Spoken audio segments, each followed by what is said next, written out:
Ashley, and along with my partner Johnny, we're renovating this 18th century chateau in southwest France. Join us as we hunt for treasures across Europe. For our antique shop and art gallery, taste the region's gastronomical delights. Anchovy, peppers, and olive. Create our own recipes from our land. And bring Chateau de Lomenie back to life.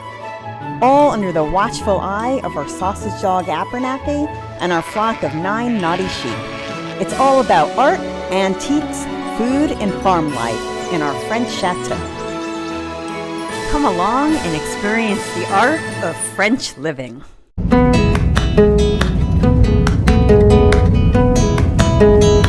We are on our way to a local village which is about 20 minutes away called Bazas, and we love coming here because every Saturday they have a wonderful food market, and it's just it's one of them sort of go-to places for us because it gives us something to look forward to, obviously, and it's just such a charming, dusty village. It has the most beautiful cathedral, not church, cathedral, which is just stunning. And it's quite unusual for such a small village in France to have a cathedral, and this one is just amazing, so we love going there. Of course, there's a few antique shops dotted around the square.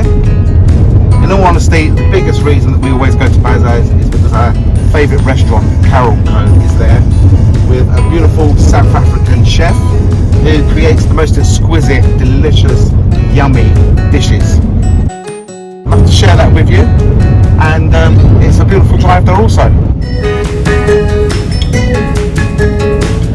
We've just arrived at Bazas, and because the market's on today, you can't park in the square, of course, so one of the entrances into the square is this beautiful passageway, and it's just stunning because of all the stonework.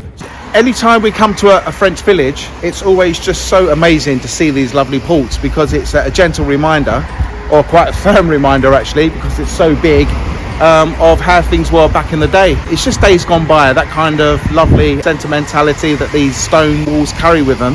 And you can actually just envisage all the traders coming through here with their wares as they go in and out of the square. So we're going to the market now. So as you can see, not very conducive if you're wearing heels. Good job, Ash. I mean, that right there is an accident waiting to happen. But we've made it. You good? I'm good. And we have been told that in this building here, there's actually a really beautiful chapel. Oh, Ashley's just found some stained glass. Now, how many times have we been through here? I think when you come through these corridors, you're so aware of looking down all the time.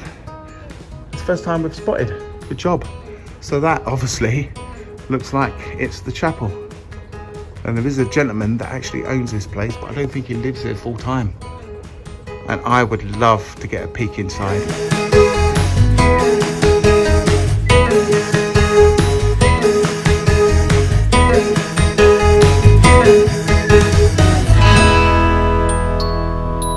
We are here in Bazas at the market, and you can see the amazingly beautiful cathedral in the background.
Bazas is famous for cattle and beef.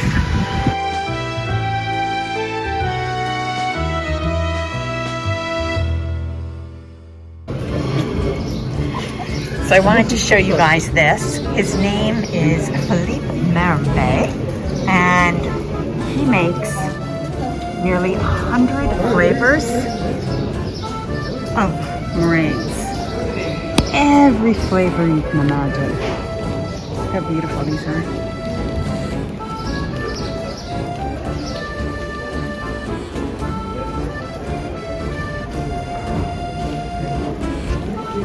Look, it's green tea. There's a violette, rose, melon, coconut. Oh my gosh.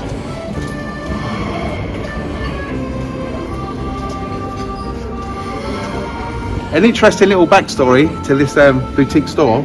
This gentleman here is the proprietor. His name is Philip, and he is obsessed with the Queen and the royal family, also the Pope. And back in 2019, he actually wrote a letter to the Queen telling her all about his lovely meringues. And he actually got a reply back from the royal family.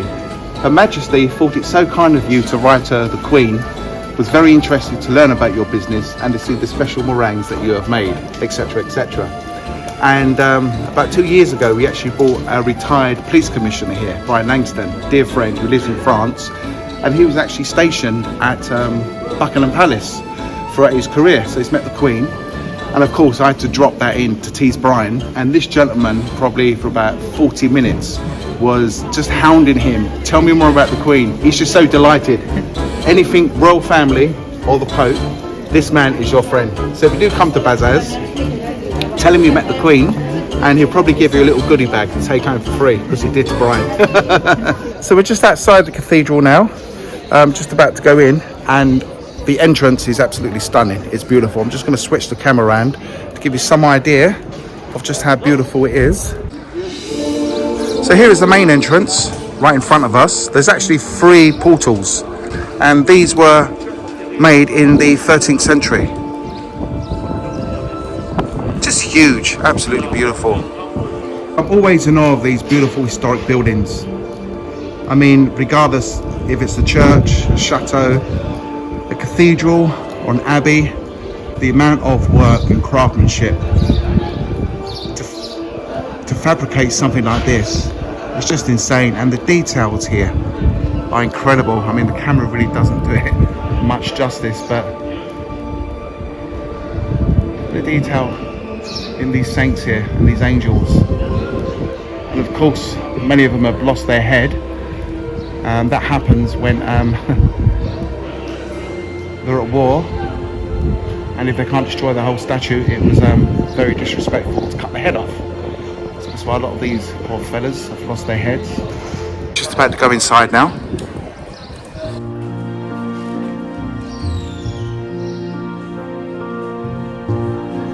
So yeah, this is the Grand Cathedral of Bazas. The most amazing ceiling work. I always love visiting churches, no matter what country I'm in. I'm not a particularly religious person, but I do always feel a sense of awe when I come in.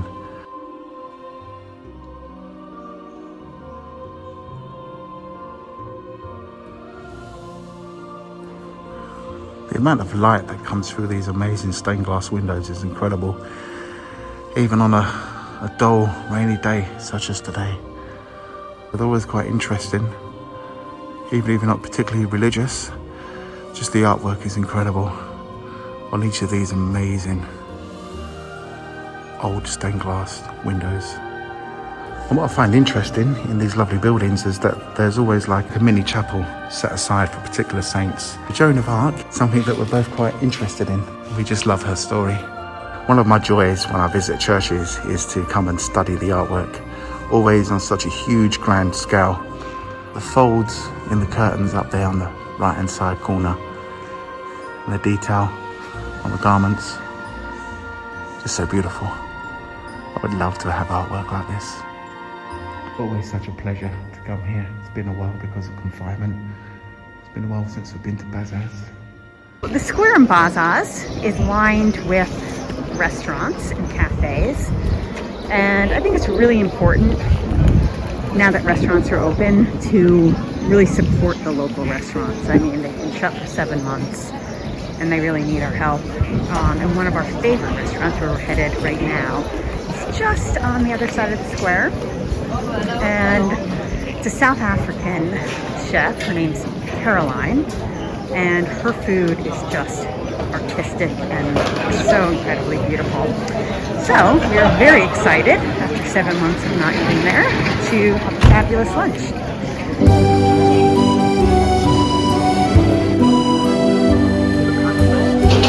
That is our favorite chef, Caroline.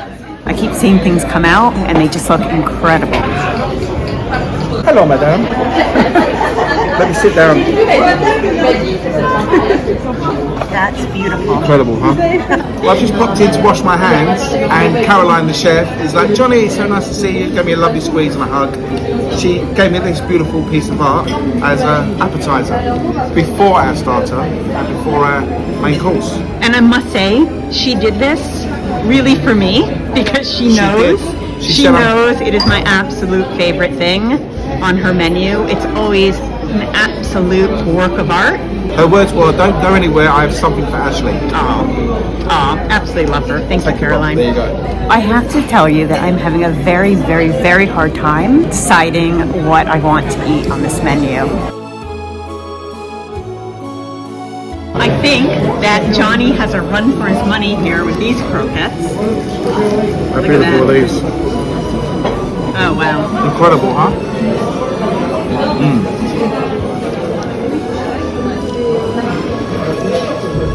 Should we try one?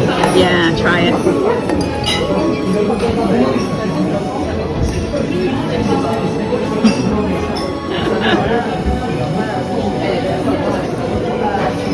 Almost as good as mine. No, not really. Incredible, lovely. And beautiful garlic aioli side. So this piece of art is beef tartare. Oh wow. So what is beef tartare? This is basically raw beef, and it's from the Bazas cows. So it's very special beef. Oh my god.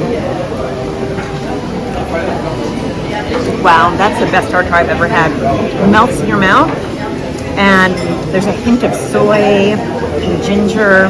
Oh my god, it's incredible. Tartare can be prepared so many different ways. It can be ground very fine, almost like burger meat. It can be chopped coarsely. This one just, oh my god, it just melts in your mouth. And just that tiny bit of flavor of soy and ginger. Oh my gosh, seriously, one of the best tartares I've ever had. I'm a big fan of tartare. Well, it's just so lovely, isn't it, to be back on the terrace in France having a lunch. And I think with the whole COVID thing, we often think about how it affects us. Obviously, no more visitors to the gallery or the antique shop, but it's just so nice to be able to support a local restaurant and to see the terraces full of people enjoying themselves. It's just wonderful, because it's been really hard here, as it has been globally. Can you imagine all the work entailed with running a restaurant? All of a sudden, everything just shuts down. And also, it's a passion for this wonderful chef. And I can't imagine what it must be like to be so creative with food and just not being able to create anymore, and to miss her customers. That's the biggest thing that Caroline has said, that she longs for her customers.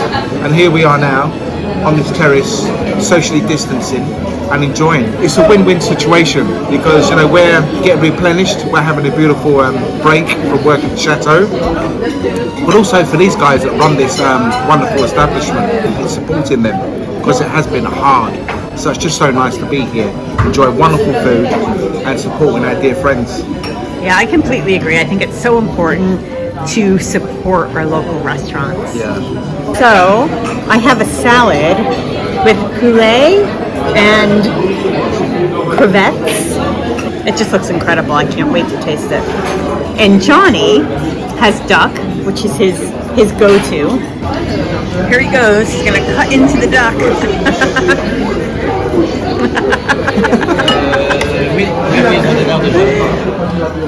Wow. Slightly crispy skin, perfect way to serve duck.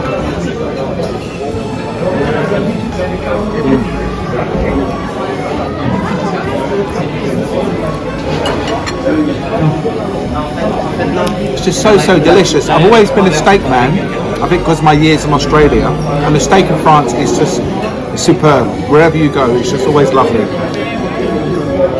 But duck, equally, it's just so yummy, so delicious. And of course, totally different textures and flavour, and that crispy skin is to die for. Very happy chappy right here. And the vegetables, huh?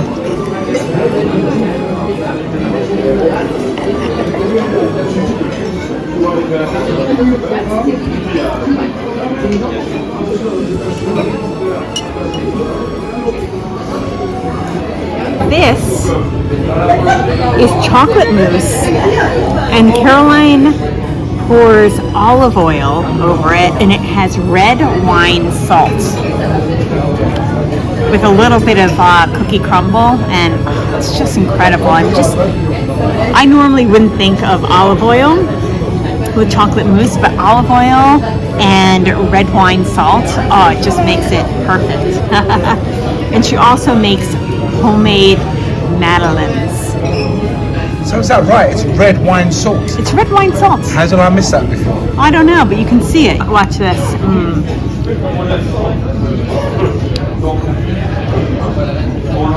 I mean, seriously, you don't get better than that. Incredible.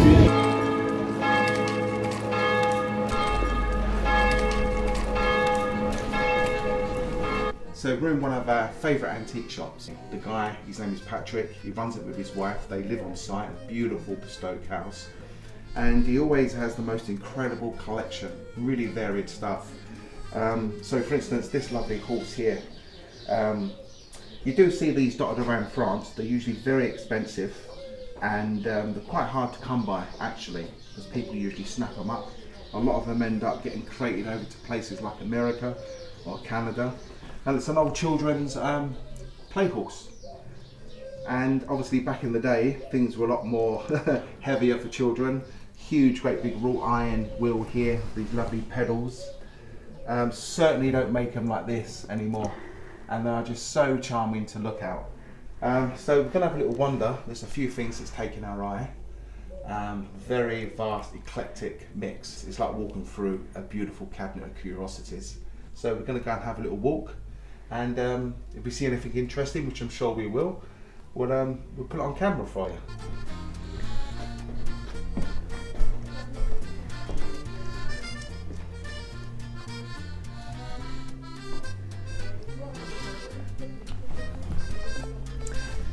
I must show you guys this here. This is from the Paris Opera. Beautiful, beautiful, elegant costume, done in detail.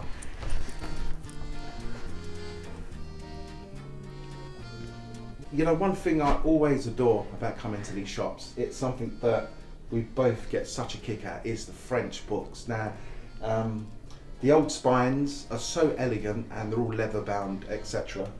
But just the way they're just been almost without any given thought, just thrown into this piece of furniture, all stacked up like this, with beautiful reds that's all chippy with the gold coming through, beautiful black ones with gilded lettering. And if you just come down here, you know, these ones here, for instance, beautiful side gilding. I'm assuming that this one is probably a photo album. Now, we have been buying some of these, and we've actually been using them as photo albums, just for our own photos. This one's certainly seen better days. Yeah, but just how beautiful is this? Just the side, the leaf. Oh, look. Yeah, and it's always fun just to have a little quick glance through these lovely old portraits. Look at him, quite handsome. This one here, it's Yeah. dashing, huh? His mother, maybe.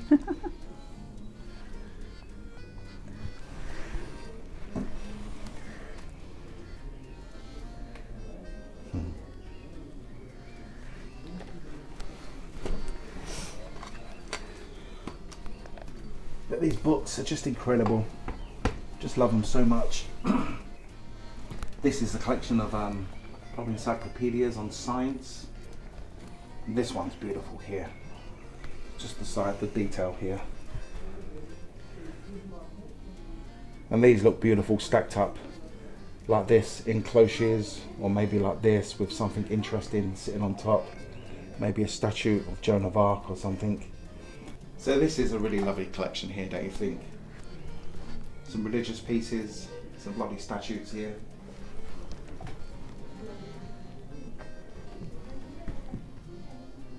Love this piece here. It's beautiful, huh? And I love the fact that the feet are broken off. Just looks so beautiful. I'm always drawn to mirrors. This one here, the carving is spectacular, but it's always the foxing and the patina that you see on the mirror here. I just love how moisture over the years has entered the back here, and it just creates a wonderful, fabulous piece of art. Something like this would look stunning above a fireplace. They don't look very happy though. Look at this gentleman here. He's got an instrument. He's this one's here. He's playing his flute.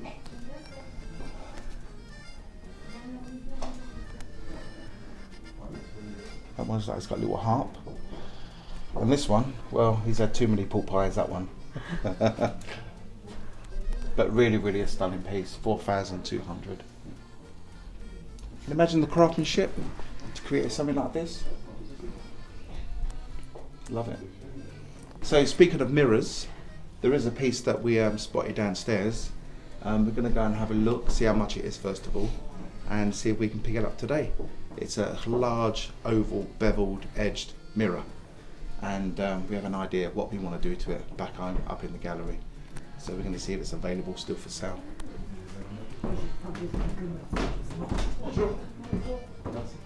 So it's just over here. Look at this beautiful carriage. Might need this to get the mirror home.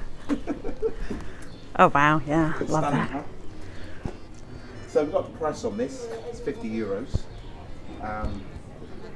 And I just love the shape. I've never seen one actually this size. But already it's got this lovely oxidization and foxing going on.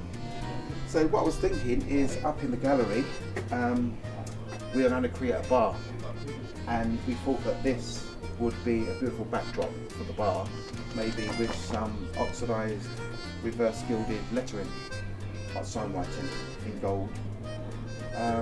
So I think we're going to purchase this, and apart from adding the lettering, I don't think there's much I need to do with it. So it's just beautiful as it is.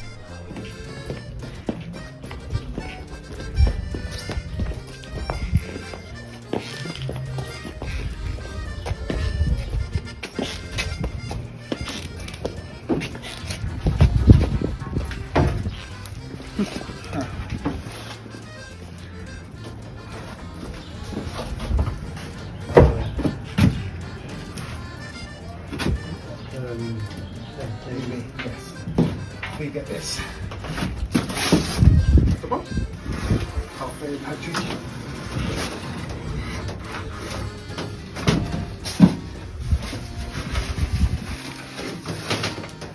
Voila.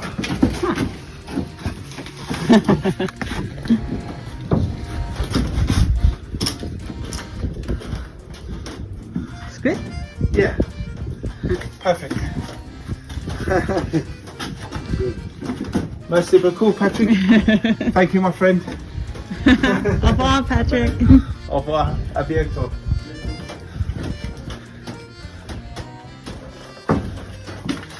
Okay. Well, there's the mirror. Finally, it's in the van. Happy. It's been a while, right? Okay. But it's still there. It's not broken. And it's in the cameo. Fabulous. Fabulous. If you enjoyed this episode, don't forget to subscribe and hit the like button. And for exclusive videos and behind-the-scenes tours, check out our Patreon page. As always, thanks for watching.